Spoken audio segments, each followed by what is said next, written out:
Le problème des personnes en situation de handicap, c'est un chemin de chaos quand même, et un chemin d'exclusion permanent. Alors aujourd'hui, on en parle parce qu'il y a un tel déficit, il y a un tel besoin de combler cette absence des personnes handicapées de la société qu'évidemment, ça passe par un bruit médiatique important. Oui, il y a des référents handicap dans certains conservatoires, mais les professeurs sont pas encore assez formés. Il faudrait que ce soit une globalité. Et là, pour le moment, la globalité, on l'a pas encore.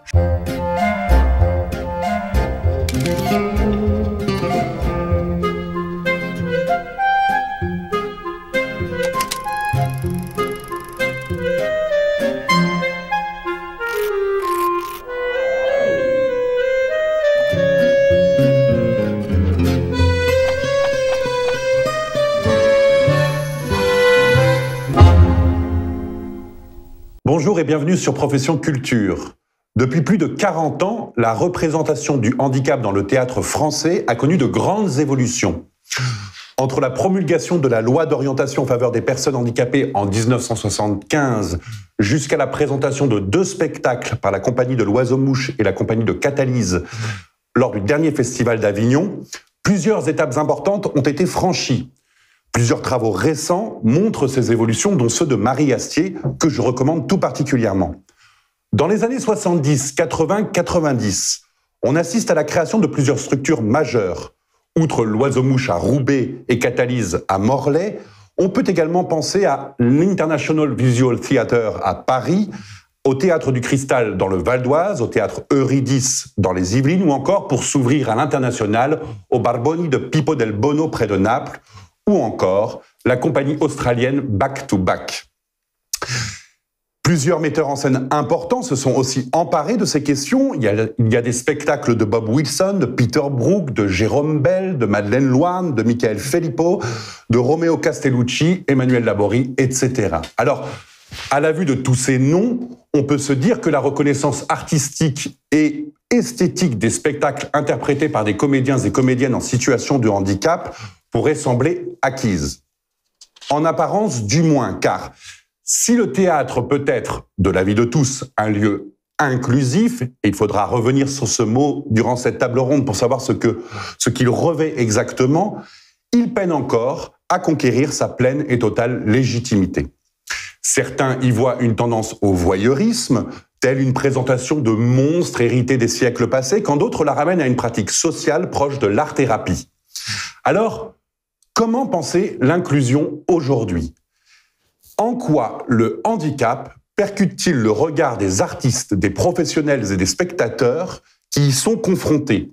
Quels sont éventuellement les combats artistiques et politiques encore à mener ? Sans parler des enjeux esthétiques, économiques et sociaux qu'amènent ces réalités dans le champ théâtral. La question, au fond, pourrait être la suivante. Allons-nous vers une normalisation du handicap et si oui, à quel prix ? Pour répondre à ces interrogations, nous recevons aujourd'hui Olivier Couder. Bonjour Olivier. Bonjour.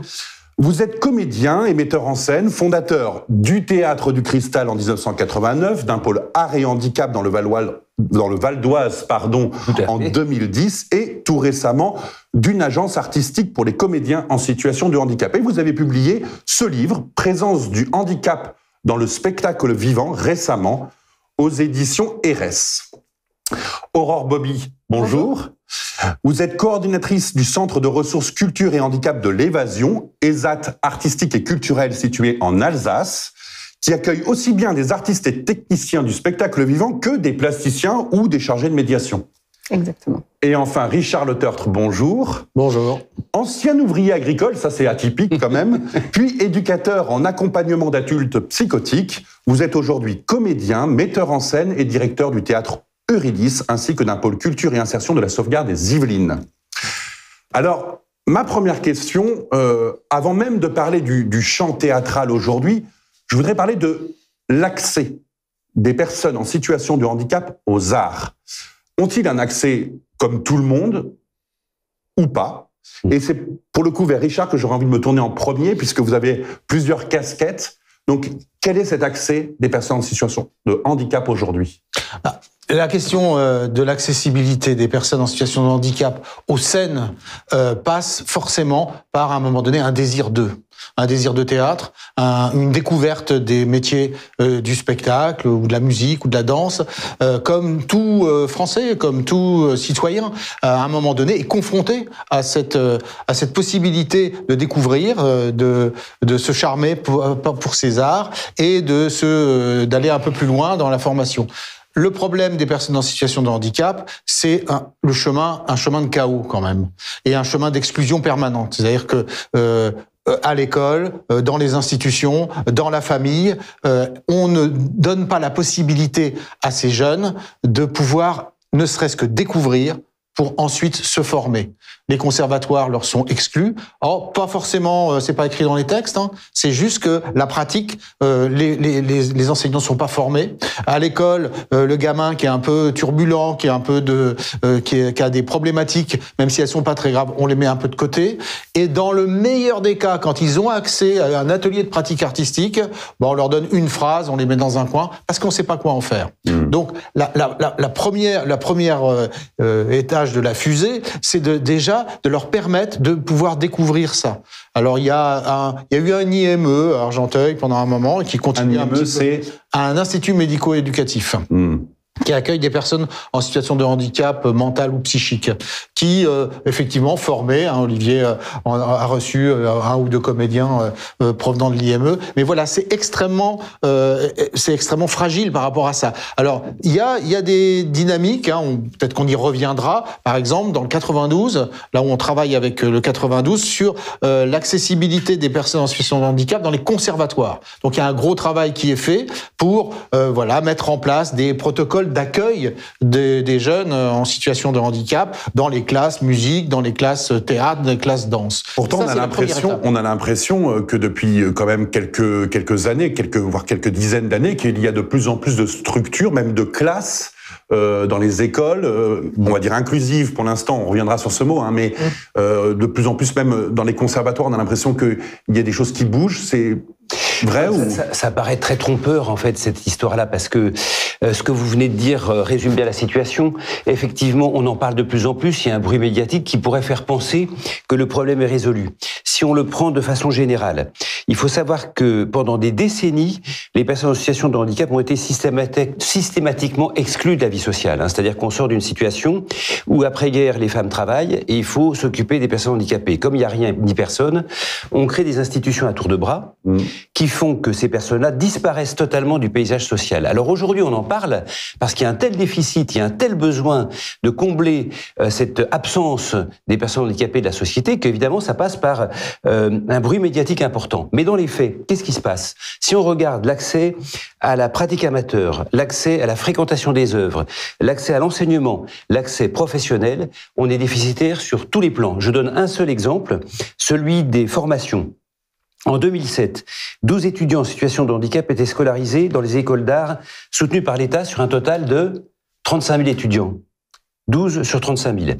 2014, ça a été refait, 106 sur 35 000. On voit bien que j'ai pas malheureusement les chiffres de 2021. Je sais pas s'ils ont été publiés, mais ça veut dire que c'est un exemple parmi 50. Donc c'est-à-dire que l'accès on va dire aux arts, c'est surtout des accès de style rampe pour avoir rentré dans des bâtiments, voilà. Mais que au fond l'endroit de la pratique, là, c'est très en retard. Alors, on a encore une fois des déficits, même par rapport à l'aspect technique. Mais disons que sur les techniques d'accessibilité, effectivement, il y a des efforts qui ont été faits. Ça ne veut pas dire pour autant que les gens vont venir. C'est-à-dire que la rampe d'accès, si on ne fait pas le travail de démarchage pour faire venir les gens, il n'y a personne qui vient. Et d'ailleurs, on a de nombreuses bibliothèques. C'est dommage. On a plein de livres pour aveugles, mais pas de livres pour malvoyants, avec des gros caractères. Mais personne ne vient. Évidemment, si on n'a pas été voir les associations, c'est clair qu'on n'aura personne qui fréquentera ces lieux. C'est vrai que dans les structures culturelles, ça repose encore sur des personnes particulièrement motivées qui, elles, vont faire venir les publics. Mais on voit que c'est encore marginal, c'est encore difficile. Et le bruit médiatique, je suis assez d'accord. L'idée, c'est de développer ça. Oui, il y a des référents handicap dans certains conservatoires, mais les professeurs sont pas encore assez formés. Il faudrait que ce soit une globalité. Et là, pour le moment, la globalité, on l'a pas encore. Et quand on voit dans les structures médico-sociales, ce qu'on nous dit souvent, pour faire le lien aussi avec le sujet qui nous préoccupe tous les trois, c'est que le chemin pour amener des personnes en situation de handicap qui ont un talent, par exemple pour le théâtre, un talent pour la musique, un talent pour les arts plastiques, à en faire leur métier, en fait c'est très difficile parce que on a des éducateurs spécialisés, nous qui viennent vers nous et qui nous disent « Oui, mais j'ai l'impression de les envoyer au casse-pipe en fait, de leur donner des faux espoirs parce que… Le chemin n'est pas simple et certains éducateurs spécialisés ou même professionnels du médico-social n'ont pas une vision claire du chemin qui amène jusqu'à un ESAT artistique, là où des personnes en situation de handicap peuvent exercer un métier artistique. Alors justement, parlons des ESAT artistiques, parce qu'on a deux représentants d'ESAT artistiques. Comment ça fonctionne un ESAT artistique ? Est-ce que c'est une structure qui est une bonne réponse ? Ou est-ce que ça continue de marginaliser ? C'est pas une mauvaise réponse, certainement pas la meilleure, mais en la matière, de là où on part, il faut bien gravir quelques marches. C'est quand même un endroit où on peut pratiquer son art. Les travailleurs d'un ESAT sont des travailleurs avec une feuille de paye, mais ils n'ont pas un contrat de travail du droit commun. Mais ils ont quand même une feuille de paye. Donc ils peuvent se rêver, ils peuvent se dire « je suis un comédien, je fais du théâtre 35 heures par semaine, je monte des spectacles et je peux même les jouer sur des scènes ». Après, la question de l'inclusion, la question de tout ça, on y ira plus tard. Mais voilà, c'est quand même une réponse par rapport à ça. Bon, c'est pas exactement la même chose qu'avec le Théâtre du Cristal, qui est une compagnie professionnelle avec les ESAT. Mais voilà, les ESAT, c'est peut-être le premier étage, un premier endroit dans lequel on peut avoir des professionnels, même s'ils sont en situation de handicap. Après, la question, c'est comment ces professionnels sont reconnus par la profession, par la presse, par le public. On va y revenir. Peut-être Aurore pour les ESAT. Et je trouve que les ESAT, en fait, viennent compenser des manques du reste de la société et le manque de formation. On voit bien qu'en ESAT, on va avoir un professionnel qui arrive, qui a cette envie chevillée au corps de faire du théâtre, de faire de la musique, mais on va l'accompagner dans sa professionnalisation. Et on va venir combler les manques, en fait, d'un système de formation qui est défaillant. C'est une des manières dont on va combler ces manques-là. Mais c'est vrai que je pense que c'est pas le meilleur, c'est vrai. Mais on leur donne une vraie place dans la société grâce à ces ESAT artistiques. Ce n'est pas qu'un palliatif. Non. Juste parenthèse, c'est pas le meilleur, mais si la profession, si les médias, si le public reconnaissait à ces troupes, parce que finalement ce sont des troupes, hein, on dit pas ça du Théâtre du Soleil, mais c'est une troupe, ils travaillent toujours tous ensemble, par exemple pour reprendre Catalyse ou pour reprendre certains établissements, eh bien s'il y avait cette reconnaissance-là, on se poserait pas la question. Oui, l'utilité serait présente. J'ai plutôt l'impression qu'on est dans un système obsolète pour moi. Pour une raison très simple, c'est que l'UNESCO a fait un rapport en 2019, si je dis pas de bêtises, qui a tiré à boulet rouge sur le système médico-social français en général et sur les ESAT en particulier. Pourquoi ? Parce qu'ils ont décrit un système très paternaliste, très enfermant, où les gens sont finalement assez dépendants du système, et notamment les ESAT, ce qui a été repéré, c'est ce que vient de dire Richard d'ailleurs, c'est le fait que c'est dérogatoire au droit du travail. Et ça pose un vrai problème juridique. Autrement dit, on a des gens qui travaillent, qui sont rémunérés, mais qui ne touchent pas de salaire, ils ont une rémunération, ils n'ont pas le droit de grève, ils n'ont pas tous les droits auxquels ont droit les travailleurs habituels. Et ce système dérogatoire paraît tout à fait anormal à un moment où on parle d'inclusion. Autrement dit, puisque la France est adhérente de l'UNESCO, est obligée de bouger, et comme toujours, quand le ministère, le DGS, Direction Générale de la Santé, veut faire une réforme, on peut espérer le meilleur et craindre le pire, mais en tout cas, le système est amené à bouger, il est obsolète. Il sera forcément réformé. Personnellement, je milite avec l'idée qu'il faille, comme le dit la loi d'ailleurs, fluidifier le passage entre le milieu ordinaire et le milieu protégé et faire en sorte que ces structures ESAT, qui sont maintenant, à mon avis, plutôt enfermantes, du fait de leur déficit, de leurs problèmes. Il faut qu'on en arrive à des structures mixtes, souples, qui puissent permettre l'inclusion en milieu ordinaire, comme elle peut permettre à certains moments un soutien, une protection lorsqu'elle est nécessaire. Avant d'aborder parce que là on touche vraiment le cœur de la question de l'inclusion, mais avant d'aborder ce point-là, la spécificité, en tout cas que moi j'ai vu des troupes accueillant des comédiens en situation de handicap, c'est qu'elles se sont comme des troupes permanentes, au même titre que la Comédie Française, le Théâtre du Soleil qui a été cité, ou d'autres modèles qu'on a par exemple en Allemagne, en Scandinavie, avec beaucoup de troupes permanentes. Comment ça fonctionne en fait, ces troupes-là ?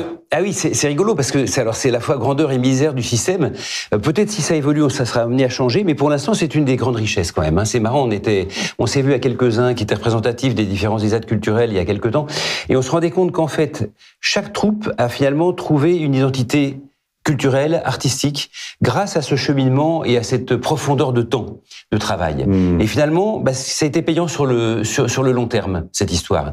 Maintenant, c'est peut-être amené à évoluer. Par exemple, nous, lorsqu'on crée une agence artistique, on pense qu'il ne faut pas que ces gens-là soient avec un propriétaire, en quelque sorte, qui serait là pour diriger leur carrière artistique. Mais c'est très important que, même si l'idée de troupe peut surnager, ça serait intéressant qu'on continue à avoir ce concept-là, mais qu'en tout cas, on ait cette préoccupation qu'ils puissent travailler pour différentes compagnies de théâtre, différentes productions. C'est l'agence artistique que vous avez créée l'année dernière. Et pour laquelle on constate avec beaucoup de bonheur que même le milieu des productions audiovisuelles nous y incite, puisque maintenant ils refusent de payer une rémunération, une facture à un ESAT. Ils veulent payer directement les comédiens, ce qui me paraît extrêmement sain, et il faut qu'on en arrive là, c'est-à-dire que les comédiens en situation de handicap, même s'ils perçoivent l'allocation adulte handicapé, pour ceux qui connaissent ce genre de joyeuseté administrative, puissent avoir malgré tout un cachet de comédien comme n'importe qui d'autre. Ça me paraît un point fondamental. Alors ça, c'est la dimension économique, mais sur la dimension maintenant artistique, ou plutôt du temps de création, comment est-ce que ça fonctionne ? Quelles sont les particularités de ce genre de troupe ? Il faudrait presque parler d'esthétique. Parce que finalement, l'esthétique va en dépendre de la manière dont on organise le travail à l'intérieur de ça. Et c'est pour ça que la question de la troupe, c'est pas pour remettre en cause l'agence artistique, qui est un outil supplémentaire. Mais attention, la troupe, c'est pas forcément la fin des haricots. On a parlé en Scandinavie, en Allemagne. On fait de formidables spectacles. On peut creuser aussi la question esthétique avec la notion de troupe. Ce qui se fait avec la notion de troupe, c'est que, et Madeleine Loire en est l'exemple parfait, puisque c'est vraiment même érigé en système. Donc Madeleine Loire, c'est la compagnie Catalyse, que tu mentionnais en introduction, qui s'est produite à Avignon l'été dernier. Qui est à Morlaix. C'est 7 comédiens et une metteur en scène depuis des lustres. Et elle connaît ces comédiens, elle travaille, ils ont confiance. Et donc ils vont loin, ils peuvent aller loin dans le travail artistique aussi. Ça produit aussi ça. Donc je pense qu'il faut se faire l'éloge de la complexité. Il ne faut pas se faire l'éloge de la simplicité. Il ne faut pas devenir simpliste en tout domaine. On est à une période, je trouve, où on va très très vite en simplifiant un peu toutes les problématiques. Là, il y a quelque chose qui existe au niveau esthétique. Et donc, qu'est-ce que ça produit en termes d'organisation du temps de travail ? C'est le temps de travail, justement. Le temps qu'on prend. On ne fait pas 3 services dans la journée avec des comédiens en situation de handicap. Ils se fatiguent, ils ont des médicaments, et parfois ils s'endorment. Ça, c'est des données qu'on connaît tous. Tous les 3, on a ça dans nos compagnies. Il y a des moments où ils vont pas bien. Un handicap psychique, ça monte et ça descend. Donc, c'est tous ces temps-là, faut les prendre en compte. C'est ça aussi l'accompagnement, l'écoute des comédiens. Bon, quand on est dans le milieu ordinaire, les compagnies montent un spectacle en 3-4 semaines, c'est un peu au pas de charge. Voire moins. Mais les comédiens sont pas forcément disponibles non plus parce que en même temps, ils ont un tournage, un truc, un machin. Donc c'est le bazar. Est-ce que l'esthétique ne s'en ressent pas non plus ? Donc voilà, il y a quelque chose, il y a des choses à gagner, des choses à perdre dans les éléments. Il faut juste connaître ce qu'on perd, ce qu'on gagne pour travailler cette question-là. Michael Philippot, dans un entretien que j'ai eu avec lui pour son spectacle de Françoise à Alice, donc Françoise Alice Davazoglou, disait que travailler avec Alice l'avait mis dans une autre temporalité, mais il disait au même titre au final que il avait fait un spectacle avec un prêtre avant, il avait choisi une temporalité qui est liée à d'autres conditions, d'autres enjeux. Est-ce que peut-être, là je vais me tourner vers Aurore, puisque nous en avons discuté une fois, c'est comment se passe cette dynamique de groupe? Alors, avec cette question de temporalité. Oui. Je pense que la dynamique de groupe, elle est hyper importante parce qu'elle va porter les individus. Nous, en tout cas dans notre ESAT, c'est vraiment révéler les individus, les singularités, les potentialités de chacun au sein d'un groupe qui va porter et qui va révéler. Et là, on a tous les métiers, bien sûr, de l'accompagnement propre aux ESAT. On peut avoir des éducateurs spécialisés. Dans certains autres ESAT, on va avoir des assistantes sociales, psychologues aussi. Et il y a vraiment quelque chose qui va être favoriser l'expression de ce qu'ils sont, de ce qu'ils ont envie de dire, envie de montrer, envie de partager, et pas juste leur demander d'appliquer un projet qu'on aurait imaginé sans eux. C'est partir de leurs envies. Et c'est ce qu'on voit, nous, à l'Évasion, avec nos artistes associés, qui sont une compagnie de Strasbourg, des Gadezo. Ils vont partir des envies des artistes. Alors je peux pas dire des comédiens puisque nous c'est des musiciens et des plasticiens. J'ai eu l'occasion de voir un de vos spectacles, les 12 travaux d'Hercule, je crois. Oui, il y a quelque temps effectivement. Qui mélangeait comédiens et plasticiens. C'est ça. Et je pense que pour rebondir sur la question des esthétiques, je suis pas sûre qu'il y ait une esthétique des spectacles créés par des personnes en situation de handicap, quelque chose qui soit théâtre et handicap, donc on a une sorte de petit panel de spectacles qui se ressembleraient tous. Au contraire, il y a une très grande variété, une très grande originalité, et on a aussi la place des metteurs en scène ou des artistes associés qui vont apporter ce qu'ils sont eux et aussi enrichir le projet. Donc au contraire, je pense que cette étiquette théâtre et handicap, finalement, elle a pas trop de sens. On a des individus avec des talents, et c'est ça qui compte, au-delà du handicap, finalement. Et peut-être pour finir avec ce point, avant d'aborder le gros sujet de l'inclusion, Olivier Couder, dans votre compagnie, le Théâtre du Cristal dans le Val d'Oise, vous avez des personnes en situation de handicap et des personnes dites normales. Comment se passe cette relation-là ? Des deux côtés, je parle autant pour les comédiens en situation de handicap. En fait, les intermittents du spectacle à qui on va faire appel pour tel ou tel spectacle, c'est ça, les personnes non handicapées avec qui on travaille. Ce qui me réjouit, c'est que lorsqu'on présente un spectacle, on ne peut pas savoir qui est qui. Ouais. Et ça me plaît beaucoup. C'est-à-dire que les gens, mais il est handicapé, lui, mais elle... D'ailleurs, je crois qu'il y a quelqu'un qui est venu vous voir. Dans les articles de presse sur l'émission d'un mendiant, il parlait de 7 personnes en situation de handicap, dont toi. Absolument. Oui, tout à fait. Ça m'est arrivé plusieurs fois dans ma vie. Bon, bref, je vais pas arrêter. Mais donc, cette relation-là... Alors ça me paraît intéressant, parce que du coup, ça brouille les étiquettes et les pistes. Je veux dire que le spectacle permet justement de réaliser cette espèce de rêve que, d'une part, on ne distingue plus vraiment qui est qui. D'autre part, ce qui nous intéresse, c'est plus tellement ce qui nous distingue, mais ce qui nous rassemble. C'est-à-dire que c'est une commune humanité qui nous marque, et on cesse de voir des handicapés, on regarde un spectacle, avec sa qualité, enfin, quand il est de bonne qualité en tout cas, et du coup, on est plus sensible au handicap, mais à ce qu'il peut apporter esthétiquement. C'est là où moi je suis pas tout à fait d'accord pour le coup, parce que, c'est ce que j'ai essayé de montrer dans mon bouquin, j'ai vraiment l'impression qu'il y a une esthétique particulière, alors... Encore une fois, il faut la décliner, il ne faut pas être trop rigide, mais quand même, toutes les révolutions esthétiques se sont faites sur le jeu de l'acteur. Stanislavski, la distanciation brechtienne, à chaque fois, c'est le jeu de l'acteur qui est au centre de toutes les révolutions théâtrales. Et là, qu'est-ce qu'on a ? Si on regarde bien l'art brut, qui précède l'art avec les personnes en situation de handicap au théâtre, au spectacle vivant, on a des gens qui réinventent des façons de peindre dans la peinture, comme ils réinventent des façons de jouer dans le théâtre. Et quelle est la réaction du milieu ? Bien évidemment, dans chaque cas, ils ne savent pas jouer, ils ne savent pas peindre. Pourquoi ? Parce qu'ils ne peignent pas et qu'ils ne jouent pas comme les autres.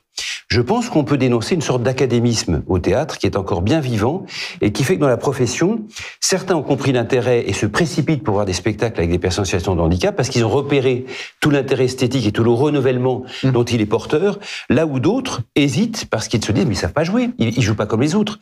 Et juste pour citer, alors on a parlé de l'espace et du temps, c'est très exactement une des caractéristiques et un intérêt du jeu des personnes en situation de handicap. Ils ont une notion d'espace et de temps perturbée dans la vie, ce qui les gêne considérablement dans la vie quotidienne. Mais sur un plateau, c'est formidable. Un metteur en scène, qu'est-ce qu'il fait d'autre que de créer un espace et un temps fictif ? C'est bien évidemment ça. Ça rejoint les travaux de Bob Wilson, bien évidemment, sur l'étiration du temps, par exemple, sur la distorsion, la capacité à aménager les ruptures de jeu, la dissociation, qui est un des signes de la psychose, peut être un merveilleux moteur pour juxtaposer des émotions qui n'ont rien à voir, ce qui est très compliqué pour un comédien non handicapé. Les qualités naturelles, etc. Bon, voilà, je renvoie à mon bouquin pour le coup. Là, vraiment, j'ai essayé d'avoir, de montrer. On pourrait parler aussi de la langue des signes, par exemple, avec toute la capacité poétique dont est porteur cette langue. Dans le spectacle de Emmanuel Laborie, par exemple, Dévaste-moi. Dévaste-moi. Et tout à fait. Oui, mais c'est vraiment la question pour moi. Je venais de compagnie, je n'avais pas travaillé avec des personnes en situation de handicap. Quand j'ai fait mon premier spectacle avec eux, j'étais frappé par la présence, l'état de présence, d'authenticité là sur le plateau. Et ça m'a vraiment marqué et ça continue. Enfin, chaque fois que je reprends un travail artistique sur le plateau, c'est voilà, ici et maintenant. Mais l'ici et maintenant, c'est ce qu'on cherche avec les comédiens. On passe son temps avec les comédiens à dire non mais attends, t'anticipes, non t'es pas authentique à cet endroit-là. Et on fait tout un travail, on fait toute une formation et on fait tout un tas pour arriver à cette présence. Exactement. Et là, elle est là, elle est naturelle. Et elle permet vraiment de partir sur d'autres chemins. Donc, il y a effectivement à la fois une particularité, peut-être, et en même temps des esthétiques totalement différentes, parce que ça dépend aussi du geste artistique du metteur en scène et du propos, de la langue. C'est une rencontre, etc. et puis c'est un type de handicap aussi qui ne va pas produire les mêmes choses. On parlait de la langue des signes, etc. Donc il y a différents facteurs comme cela. En tout cas, quand je pense aux deux réalisateurs qui ont travaillé avec nous, Franck Simière et Vianney Lebasque, ce qu'ils viennent chercher, c'est exactement ça. C'est pour ça que ce qui au départ est un peu une crainte pour eux de se dire oula, est-ce que je vais pas être embêté avec des gens handicapés, ça va compliquer le tournage, risque de perdre de l'argent, etc. Et puis ça risque d'être compliqué, mais ils se rendent compte, 1, qu'ils savent jouer, 2, qu'ils savent être dirigés, et 3, qu'il y a une plus-value. C'est-à-dire qu'entre un acteur qui viendrait contrefaire le handicap et quelqu'un qui est vraiment handicapé, tout ce qu'on vient de dire sur la qualité de présence, c'est exceptionnel. Parce que là où nous, on peut être mal à l'aise devant une caméra parce qu'on n'a pas trop l'habitude ou parce qu'on sent qu'on est regardé, regarder une caméra comme ça, ça n'a pas grande importance pour eux. En tout cas, pas celle qui viendrait limiter leur authenticité. Et il y a une dernière chose que je voulais souligner, c'est cette générosité. Moi, je trouve que chez ces comédiens-là, chez ces artistes-là, il y a une générosité. Ils sont sur scène, ils donnent tout. Enfin, nous, on le voit avec nos musiciens, cachou, ils donnent, s'il y a 10 personnes dans la salle, ou s'il y en a 60, ou s'il y en a 150, ils donnent absolument tout. Ils sont là pour le public.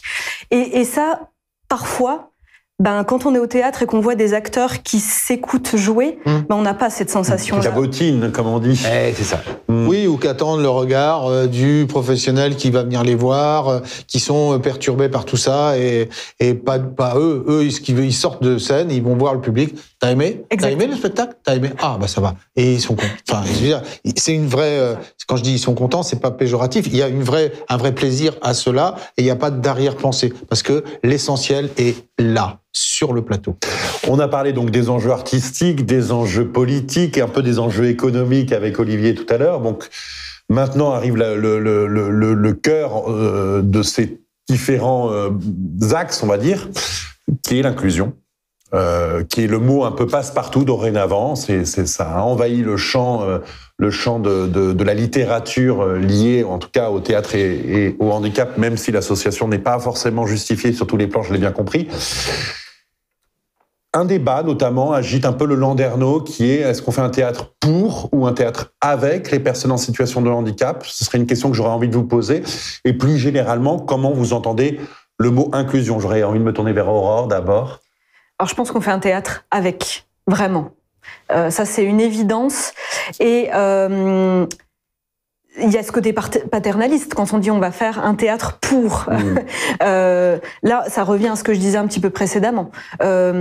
La question aussi, c'est où se situent les personnes en situation de handicap. Est-ce qu'elles sont que sur le plateau ? Est-ce qu'elles sont que sur scène ? Mais est-ce qu'elles sont aussi du côté des auteurs qui vont écrire des textes pour ensuite être montés sur scène ? Est-ce que le handicap est du côté des professionnels, du côté technique, du côté des costumiers, des personnes qui vont faire l'éclairage ? Est-ce que le handicap aussi peut être du côté des metteurs en scène, pourquoi pas ? Et ça, je pense qu'il y a encore un chemin à faire. Et là, c'est un des objectifs de Catalyse. Je sais que Madeleine Noirne, son objectif à terme, ce serait que ces comédiens participent à la mise en scène et que la mise en scène soit signée par eux au final, qu'ils prennent un peu sa place. Et je trouve que c'est un objectif très vertueux, mais on a encore un travail à faire par rapport à la place des artistes en situation de handicap sur scène. On dirait que c'est en cours d'acquisition, c'est en cours d'être légitimé et vu comme légitime en tout cas. Mais je pense que à tous les endroits, ça l'est pas encore et on n'a pas encore ce regard. À commencer par ce plateau. À commencer par ce plateau, parce que la question s'est posée effectivement de pouvoir inviter une personne en situation de handicap, venir aussi parler de son point de vue. Et la prochaine fois, ça serait bien. Et on le fera pour le prochain. Il y en a plein qui ont plein de choses à dire, vraiment. Absolument. Mais pour donc la question de l'inclusion, Richard, Olivier, vous avez envie peut-être de réagir ? Peut-être sur la question pour avec, mais plus généralement, qu'est-ce que l'inclusion bien comprise, s'il y a une inclusion bien comprise ? Oui. Alors, bien sûr, l'inclusion, c'est le mot, je vais dire, à la mode, c'est-à-dire il faut cocher toutes les cases de l'inclusion pour pouvoir avoir le droit de citer. Attention, encore une fois, attention, derrière l'inclusion et la normalisation, il faudrait pas jeter le bébé, c'est-à-dire tout ce qui est l'accompagnement non plus.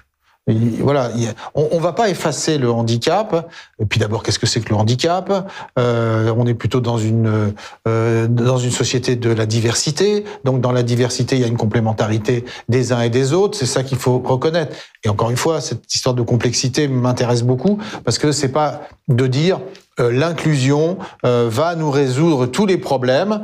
Derrière l'inclusion, il y a des institutionnalisations. Derrière la désinstitutionnalisation, il y a aussi la non prise en charge d'eux. Et le premier de cordée, le dernier de cordée, il sera probablement du côté aussi des personnes en situation. En fait, ce que vous essayez de dire, c'est qu'il y a une ligne de crête entre les mettre complètement à part et les normaliser sans prendre en compte leur spécificité. Exactement. Il faut que la société soit capable d'absorber l'ensemble de la complexité et la diversité d'une société. Et ça, on n'y est pas encore. Dans les pays nordiques, par exemple, c'est assez fréquent. Des personnes en fauteuil, des personnes en situation de handicap. Moi, je connais un peu la Suède. Il y en a partout. C'est pas un problème. Tout est fait pour eux. Les trottoirs sont en bas. Donc, voilà, il y a une normalisation, mais en prenant en compte la diversité, en prenant en compte la difficulté. Et ça, il faudrait pas que on jette toute la question de l'accompagnement, toute la question de ce qui va permettre de compenser, tu as utilisé le mot, de compenser le handicap. Si on l'a pas, si on le met pas en place dans la société, on n'y arrivera pas. Si dans les conservatoires, les référents culture sont pas formés, si on n'a pas, si on n'offre pas sur les scènes la possibilité que nos spectacles puissent être donnés au même titre que les autres spectacles avec nos particularités et nos ressemblances, nos différences et nos ressemblances, eh bien c'est pareil, ça ne marchera pas. Donc attention, il y a derrière toujours un bon mot et un bon discours, et il y a toujours un retour de bâton. Enfin, il peut y avoir un retour de bâton, il faut s'en méfier. On le voit dans le milieu scolaire. On parle beaucoup d'inclusion dans l'école, mais on demande au final avec ce mot-là aux personnes en situation de handicap de se suradapter. Alors oui, dans la théorie, on a une AVS, quelqu'un qui vient aider, etc. Mais au final, il y a énormément d'élèves qui finalement payent le prix de leur handicap parce qu'ils doivent encore se suradapter. Le but, c'est pas ça. C'est pas dans le théâtre qu'on doit avoir des comédiens qui se suradaptent, qui vont encore plus avoir de difficultés. C'est pas ça le but. Je pense qu'il y a un vrai problème sémantique là pour le coup, parce que je crois qu'on définit pas bien les notions. Il faut peut-être revenir tout simplement à ça. L'intégration consiste à prendre des personnes qui ont des difficultés à s'intégrer à la société et leur demander des efforts pour s'adapter à la société telle qu'elle est. Donc on leur demande pas d'avoir des trottoirs plus bas, on leur demande de savoir passer la marche. On leur demande de savoir aller dans une classe avec une AVS peut-être, et de s'adapter à la façon dont la classe fonctionne. C'est pas ça l'inclusion. C'est pas ça du tout. Alors il y a une confusion parce que maintenant on a bien compris que la mode c'était de faire l'inclusion, donc tout le monde rajoute inclusif à la fin de ce qu'il fait, et ça n'est pas de l'inclusion, c'est de l'intégration. Donc il y a une vraie méconnaissance. L'inclusion part du principe que la société est le reflet de tous ceux qui la composent. Donc, à partir du moment où les personnes en situation de handicap font partie de la société, bien évidemment, il faut tenir compte de leurs besoins pour abaisser les trottoirs et mettre en place des classes dans lesquelles leur place soit possible et où ils puissent exister sans faire des efforts démesurés d'intégration. Donc voilà, je crois qu'il faut vraiment resituer les choses, parce que sinon on se trompe sur l'inclusion. Au final, c'est finalement la prise en compte de chaque personne humaine dans telle qu'elle est, avec ses besoins. Telle qu'elle est. Comme le rappellent les droits culturels c'est la collection des maths modernes. Tu as le PPCD et le PGCM. Le PPCD, c'est le plus petit commun dénominateur. Oui. Voilà. Et le PGCM, c'est le plus grand commun multiple. Faisons du plus grand commun multiple et pas du PPCD. Et ça, on sait faire ? Alors, parce que dans un pays très centralisé où les lois, par exemple, s'appliquent à tous de manière indifférenciée, là je fais quelque chose d'assez global, on pourrait imaginer que dans le champ propre des personnes en situation de handicap, ce soit la même chose. Bon, on va dire la même chose que ce qu'on a dit au début de l'émission sur la culture. C'est le verre à moitié vide, le verre à moitié plein. On essaye, on n'y arrive pas, on le fait mal, mais disons qu'on est dans une dynamique où on essaye d'intégrer et de petit à petit passer de l'intégration à l'inclusion. Voilà.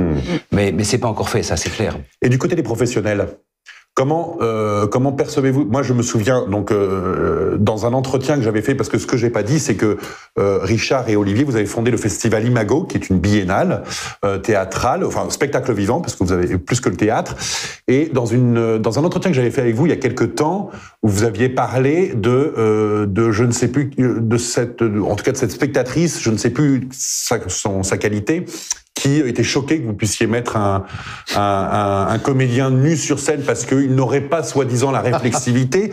C'est tout. Dans votre livre, Olivier, vous parlez aussi d'un autre exemple qui est cette critique qui dit moi je ne peux pas critiquer les troupes qui embauchent des personnes en situation de handicap parce que j'aurais des scrupules à les critiquer négativement, comme si c'était pas des comédiens à part entière. Donc comment vous voyez cette réceptivité ?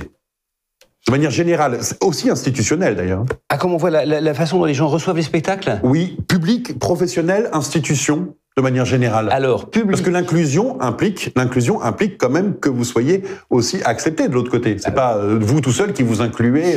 Public, honnêtement, moi, quand j'ai commencé il y a 30 ans, il y avait des gens qui se posaient des questions morales. Est-ce que je vais pas être mal à l'aise ? Est-ce que j'ai le droit de les voir ? Est-ce que c'est pas du voyeurisme ? Et je pense que l'expérience des foires du 19e siècle, avec l'exhibition des monstres, était encore très présente et dans l'imaginaire et du coup bridait la réception. Plus ça va, moins c'est le cas. C'est-à-dire que j'ai l'impression qu'aujourd'hui, on a des gens qui assument une saine curiosité, qui viennent voir. Alors des fois ça leur plaît, des fois ça leur plaît pas. Ils s'autorisent même à le dire.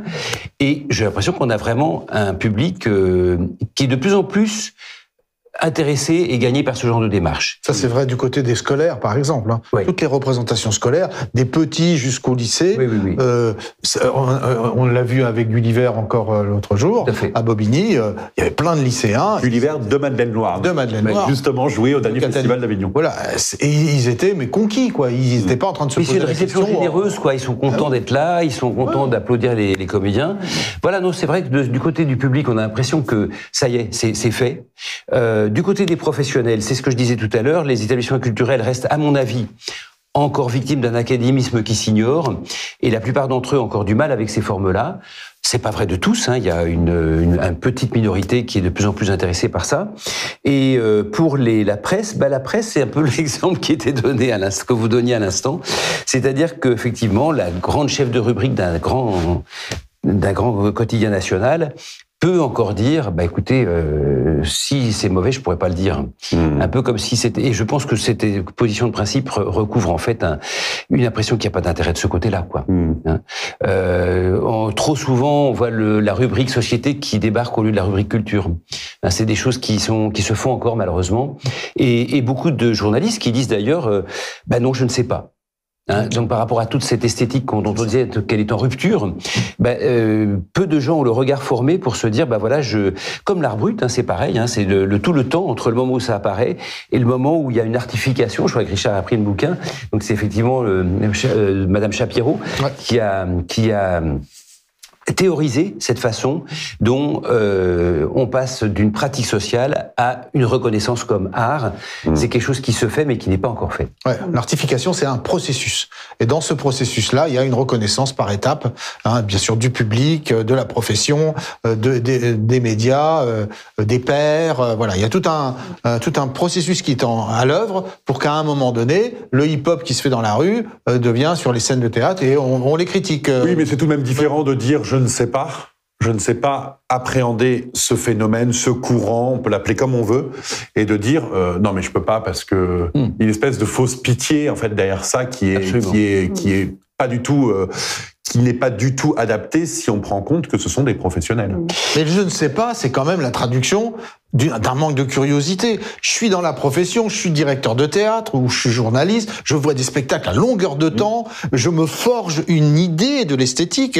Et bien sûr, avec ce que je côtoie au quotidien, je programme des gens parce que je trouve que tel spectacle va être très bien pour mon public, attention à la formule, mais parce que ça correspond à quelque chose de l'air du temps, puis quelque chose qui me plaît, qui touche. Enfin voilà, on a tous les professionnels qui programment ont des critères qui font qu'ils programment, justement. Et là, dire devant un spectacle comme ça, je suis en panne, je sais pas quoi en penser, mais enfin, j'ai envie de dire c'est de la mauvaise foi. Bon, c'est pas de la mauvaise foi, alors c'est quoi d'autre ? Je vais pas le dire, mais c'est quoi d'autre ? Ce sont nos propres handicaps, Aurore Bobby. Il y a une question aussi qu'il faut se poser, c'est comment on apporte ces spectacles jusqu'au public. Parmi les professionnels, il y a les professionnels des relations avec les publics. Et là, on voit qu'il y a encore des contrastes dans la manière dont sont perçus ces spectacles-là. Ou présentés.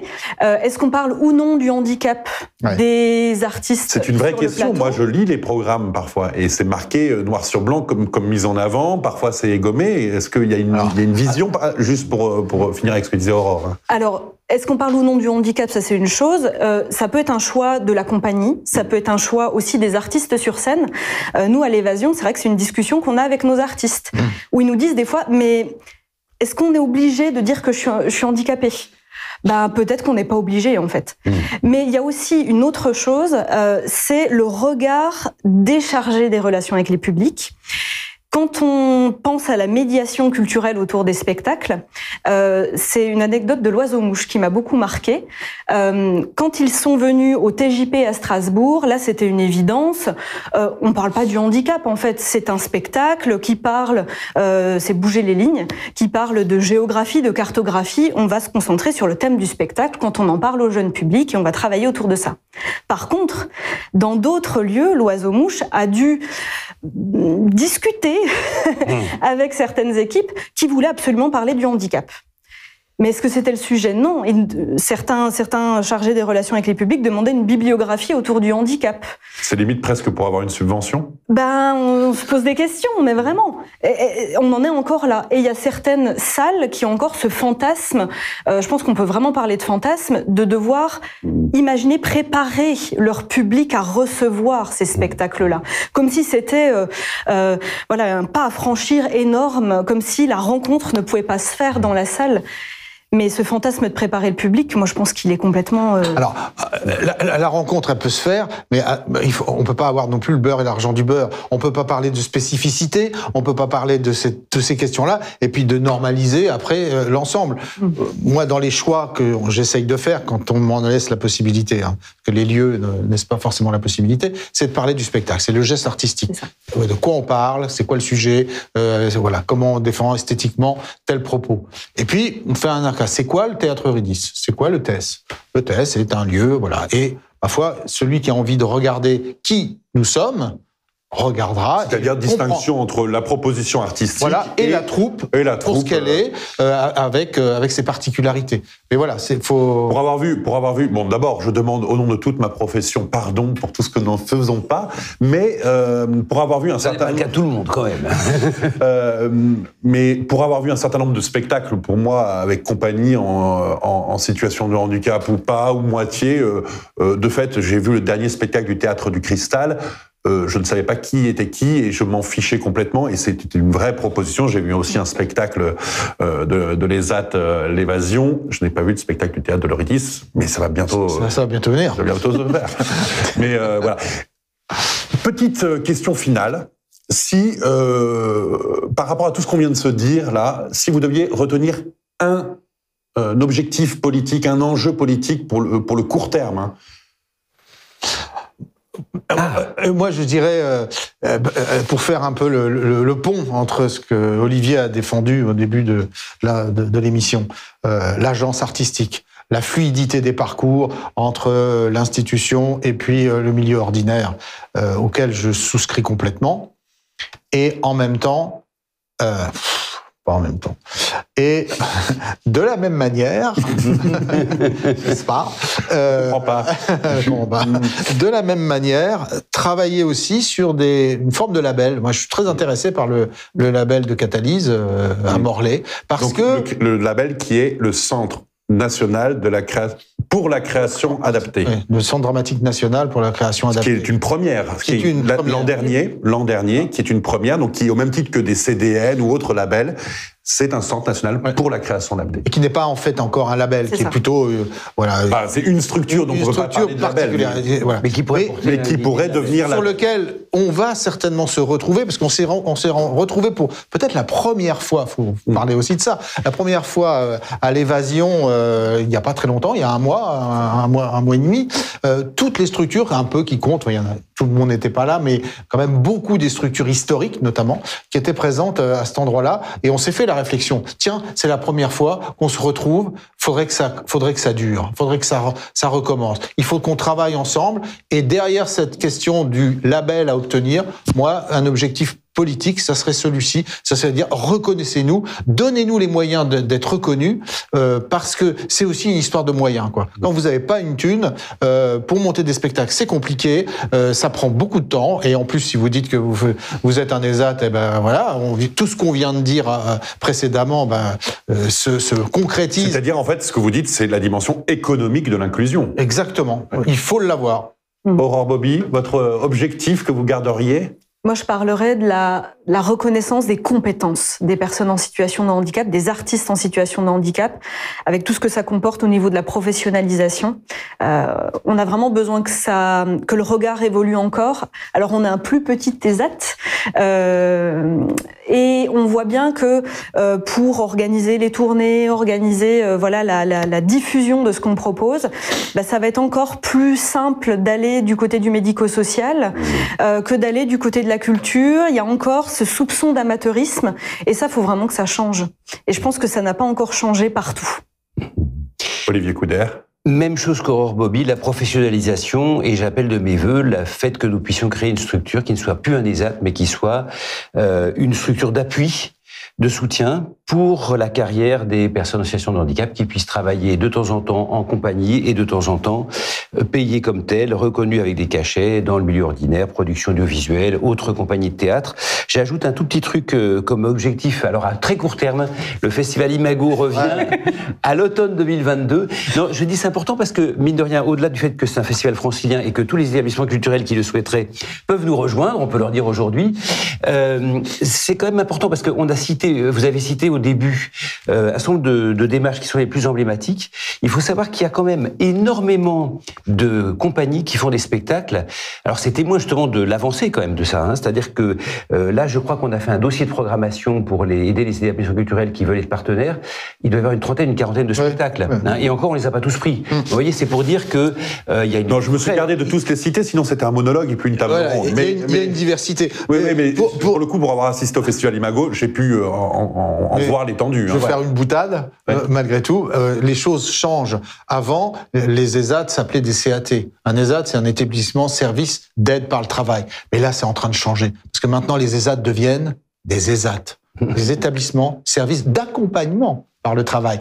Là, je sens qu'il y a un mouvement qui bouge, et je pense que Olivier va pouvoir enfourcher cette nouvelle appellation des ESAT. Merci beaucoup, en tout cas à vous trois pour ce débat. Je rappelle le livre d'Olivier Couder, Présence du handicap dans le spectacle vivant.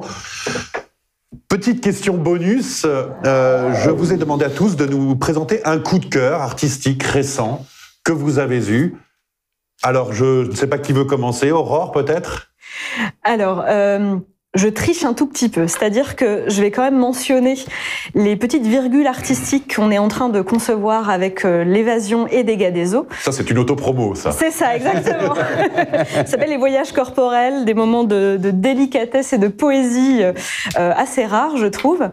Mais je voulais vous parler aussi d'une proposition qu'on a dans le Grand Est avec la compagnie Tout va bien et un spectacle qui s'appelle Le Reste et Silence. Et c'est bien, c'est très bien. Moi, j'ai trouvé ça magnifique parce qu'on a sur scène des comédiens qui se réapproprient le Shakespeare, la tragédie vécue par les personnages de Shakespeare, et avec leur vécu à eux, leur personnalité, ils vont transmuter un peu ce classique, enfin ces classiques de la littérature. Et c'est une très belle surprise vraiment, très beau esthétiquement et avec un panel de jeux assez incroyable. Olivier ? Oui, c'est vrai, je confirme. Sur le site du Théâtre de Tourissal, vous trouverez toutes les prochaines programmations. Je sens qu'il va y avoir l'autopromo pour ça. Non, mais j'ai fini. Une phrase. Non, j'ai vu vendredi dernier à la Gaîté Lyrique le groupe Astérotypie et je trouve ça absolument génial. Moi, ça me remplit de bonheur. C'est du post-rock, du post-punk, je sais pas comment il faut appeler ça. Bref, ça déménage vraiment. Je crois qu'on va voir un petit extrait du clip, mais sur scène, ça déménage 4 fois plus, quoi. Et c'est vraiment impressionnant de voir comment c'est au-delà de toute catégorie. Voilà, moi, j'ai vraiment passé un moment génial. Et il y a un documentaire qui s'appelle L'énergie positive des dieux, qui vient d'être réalisé sur le groupe. C'est formidable parce que c'est à la fois plein d'humour, c'est très drôle. Enfin, tout ce qu'on vit les uns et les autres comme situation totalement surréaliste dans la vie, il y a entre le type qui est guitariste, un peu éducateur, et les jeunes du groupe, les façons dont les choses se passent de façon totalement étrange. Ça, c'est vraiment un moment de grand bonheur, et voilà, moi je conseille vraiment ça. Et Astérotypie. Et Richard ? Eh bien, comme disait Mao Tse-tung, il faut compter que sur ses propres forces. Ça va être de l'autopromo pure, je sens. Je vais donc parler d'un spectacle qui s'appelle « Vous ne mourrez pas vivant ». Je remarque quand même que vous ne voulez pas citer certaines personnes dans le en même temps, mais que vous n'hésitez pas à citer Mao Tse-tung. C'est quand même paradoxal. Je sais pas. En tout cas, « Vous ne mourrez pas vivant », Pierre Bettencourt, un poète, dramaturge important, et une compagnie qui est venue travailler avec nos comédiens en situation, les comédiens du TES en situation de handicap, Pascal Antonini, compagnie périphérique, qui a monté donc à partir de la centaine de textes, il en a pris une trentaine pour créer un spectacle onirique, Et ce que j'aime bien avec Pascal, c'est que il s'en fout avec qui il travaille. Il n'est pas en train de calculer, il n'est pas en train de se dire oh, mon Dieu, non, il est dans son geste artistique à fond. Donc des fois c'est un peu c'est un peu rock'n'roll, mais au bout du compte, son objectif, son geste artistique est total vers le poétique, l'onirique. Et le petit extrait de 40 secondes sera à l'image de ça, c'est-à-dire un spectacle totalement ailleurs. Et ils sont bien avec cet ailleurs-là. Voilà. Donc, Et pour finir, moi j'ai choisi ce roman, La Trappe Malheur. Alors là c'est le tome 1, le tome 2 est sorti récemment, et le tome 3 sort cet été. La Trappe Malheur, c'est un roman pour adolescents de Fabrice Adjadj, qui est un philosophe, écrivain, dramaturge, et c'est probablement l'un des meilleurs romans pour adolescents que j'ai lu. Ça raconte l'histoire de Jacob Traum. Traum, ça veut dire rêve en allemand. C'est le fils du meunier et de sa femme qui a un étrange pouvoir. Il peut guérir de tout, mais il prend la souffrance sur lui de ceux qu'il aime. Donc il y a quelque chose de très christique là-dedans, évidemment. Sauf qu'on n'est pas dans un super-héros caricatural qui peut avoir des doutes, qui devient peut-être obscur, mais qui est quand même super avant tout. Là, on est vraiment dans le drame humain. Et je vais lire une phrase, parce que, en fait, si j'ai choisi cette œuvre, c'est non seulement parce que ce roman est extraordinaire à remettre à tous les mains de petits et grands, parce que moi, j'ai dévoré, mais c'est aussi parce qu'il a trait à notre débat du jour. Alors là, c'est le père de Jacob Tröm, qui connaît le pouvoir de son fils et qui observe les réactions en fait que ça suscite. Il se dit que la monstruosité n'est jamais très loin, que devant elle, le plus raisonnable des hommes peut éprouver je ne sais quelle fraternité secrète, mais jamais, au grand jamais, il n'aurait cette idée de se faire de l'argent avec le pouvoir de Jacob, bien que cette idée vienne de lui passer par l'esprit et lui laisse entrevoir ces autres monstres qui sont toujours tapis à l'affût dans les recoins de son âme. Voilà, l'attrape-malheur, le début est comme un conte, le deuxième, il part en épopée avec un cirque itinérant, justement, un cirque peuplé de monstres qui sont des gens absolument extraordinaires, chamarrés, quand les réactions en face, justement, sont très terrifiantes, en fait. Hein. Mais c'est pas non plus caricatural avec les gentils et les méchants, c'est extraordinaire. Donc, l'attrape-malheur de Fabrice Adjadj. Pas manichéen pour un sou. Merci encore à vous trois. Merci encore à vous trois. Merci à Tony et à Yvan à la réalisation. Merci à mes collaborateurs du jour, Marina Tavares, Hugues Noirtin et Maëlys Jolin. Merci à notre directrice de production, Marine Chantegrel. Je vous souhaite une bonne journée.